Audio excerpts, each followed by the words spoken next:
Welcome back to Elden Ring. They have put out the version 1.03 patch and they have nerfed everything that players have been using since the game released. So what we're going to have to do from here is, like, some things, even though they've been nerfed, they still feel quite powerful. So it feels like more of a balance than just straight up nerfing. Whereas they have done a couple of buffs and there are other things that I haven't explored yet that will be really powerful. So we're going to have to do even more builds, put them together, and just figure out what works and helps players be really strong. Because at the end of the day, the bosses can be tough. A lot of people have quit the game due to the difficulty. So I'm going to do my absolute best to bring these guides and everything in order to help you progress through the game, even after these changes. But just quickly, before we do get into the patch notes, if you're not currently subbed to the channel, make sure you do sub, turn notifications on. If you enjoyed the video, don't forget to leave a like. All support is greatly appreciated. And if you want to support me further as a creator, then check out the links in the description. And let's get into it. So the platforms this has affected is PS4 and 5, Xbox One, Series S and X, and Steam.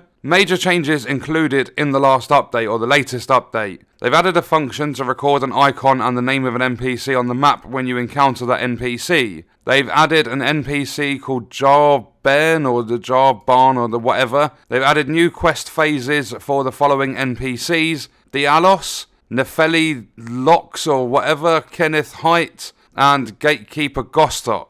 They've also added some summonable NPCs in multiple situations. They've increased the number of patterns of objects players can imitate when using Mimic's Veil. They've added night background music for some open field areas. Now onto the bug fixes. They have fixed the bug that prevented summoned NPCs from taking damage in some boss battles. Also a bug that sometimes prevented the player from obtaining items after boss battles. Another one that causes dialogue to be skipped when talking to NPCs and using custom key configurations. A bug that causes the player to freeze when riding. One that causes arcane to scale incorrectly for some weapons. In a situation where the player cannot obtain more than 2 talisman pouches, they've added those pouches to the Twin Maiden Husks shop lineup. So make sure you go to the Round Table Hold if you were not able to get more than 2 talisman pouches, because you'll be able to buy them from there. They fixed a bug that prevented the user from warping to sites of grace from the map at the end of the game. Another bug that prevented the player from moving to the next area after the battle with the fire giant.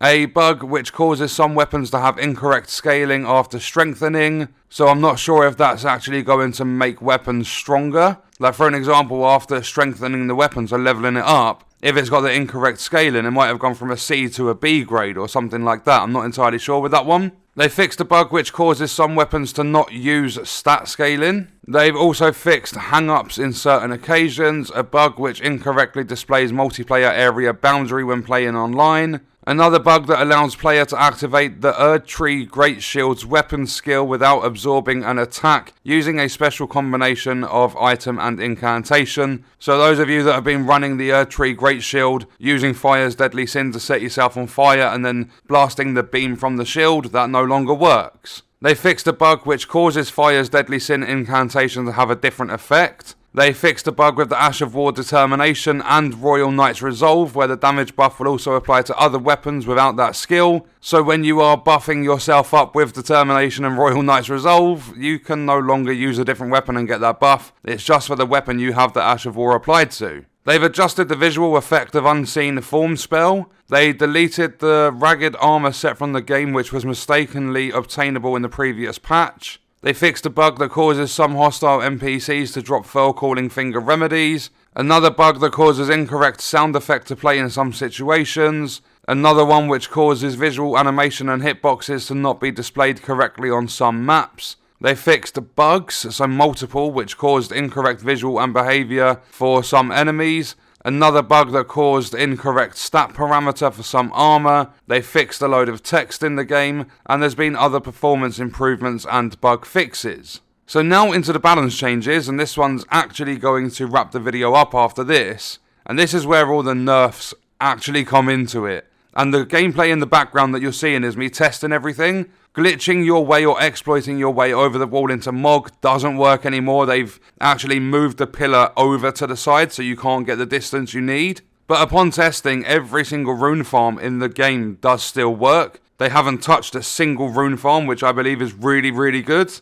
Especially for weapon testing, because I have a video coming up where I actually spent over like 2 million runes building up all these weapons in order to do some testing for the passive effects that weapons have. It gets really, really expensive. I think it's like 97,000 to take a somber smithing stone weapon up to +9, and then it's like 482,000 for a normal smithing stone weapon up to +24, and that's to buy them all obviously from the Twin Maiden husks once you found the bell bearings. So in terms of the balance changes, they have increased the drop rate of smithing stones for some enemies. They've added smithing stone to some early game shop lineups. They've increased the shield's effectiveness. They've increased the damage for all offensive cracked pot items. They've increased the damage for the following items: Spark Aromatic, Poison Spray Mist. They've increased the effect duration for the following items: Uplifting Aromatic and Iron Jar Aromatic. They've increased the health healing for Torrent when using the following items: the Roa Raisin, the Sweet Raisin and the Frozen Raisin.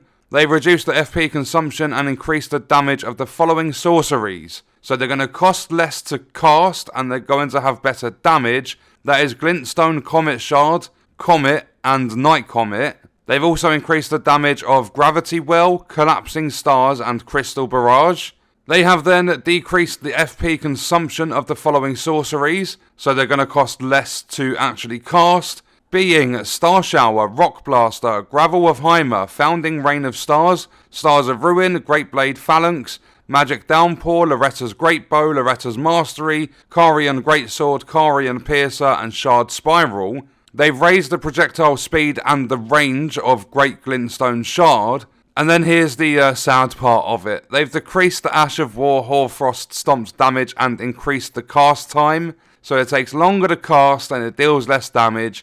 And I used this against the enemies on the hill at like Mog's Dynasty or whatever you want to call that area. And it's like half the damage. It's like a 50% nerf in terms of its damage. Because I was dealing like 1500 and now it's in the 700s that I'm dealing to these enemies. So it seems like a really, really big one, and Hoarfrost Stomp was one of the most accessible due to cold actually scaling up with just a weapon level and not any other stats in the game. So that one's really, really bad. They've increased the Ash of War Bloody Slash's self-inflict damage while slightly lowering the damage and increasing the cast time. They've decreased the weapon skill Sword of Night and Flame's damage. I mean, it doesn't feel too bad. It seems like a really, really small decrease. I've used it and it can still one-tap a few of the enemies. Like, I've tested it against mainly early game stuff. But all they've done is decrease the damage. So essentially, you've just got to use it for a little bit longer in the boss fights to build up the damage that we've lost. So it's still going to be very, very powerful. It's just going to take a little bit longer to deal that damage over time. They've increased the FP consumption and lowered the duration of the Ash of War Barricade Shield. They've changed the FP consumption timing of the Ash of War Prelate's Charge or Prelate's Charge. I've never heard of the Ash of War. There's so much stuff, even after like 140 hours, that I haven't experienced.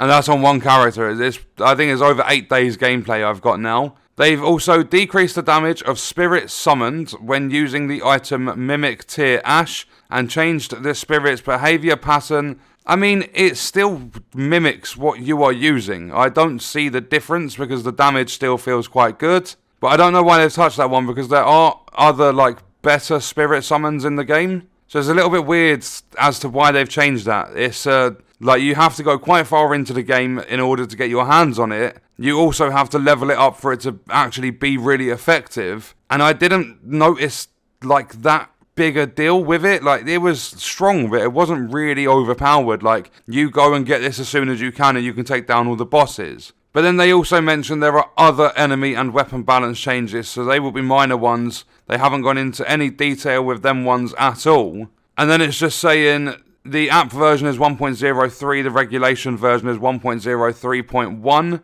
Online play requires the player to apply this update. I don't think there's actually any way to avoid the update. And it says they will continue to provide improvement updates in the future so you can enjoy Elden Ring more comfortably. Stay tuned for more news. So it's quite a big one. On Xbox it was a 5.6 gig update. And yeah, they've nerfed a lot of stuff that players have been using like really regular over the last few weeks. But as I said, it was going to open up more opportunities to use different things in the game. Sword of Night and Flame is still really, really good. It's just had its damage decreased. They've absolutely obliterated erdtree greatshield. They've stopped people using Determination and Royal Knight's Resolve. So there's a lot of things they have changed. But like bleed builds, things like seppuku, they haven't touched. Rune farms, they haven't touched. So it's not all bad. They haven't just gone and nerfing absolutely everything. The only thing in terms of the runes is you can't just go and get 500,000 instantly relatively early because you can't, you can no longer exploit Mog's boss fight. But that was a look at the patch notes for 1.03 for Elden Ring. That's also going to wrap up the video. Let me know your thoughts and stuff in the comments and I'll see you in the next one. I hope you guys enjoyed it.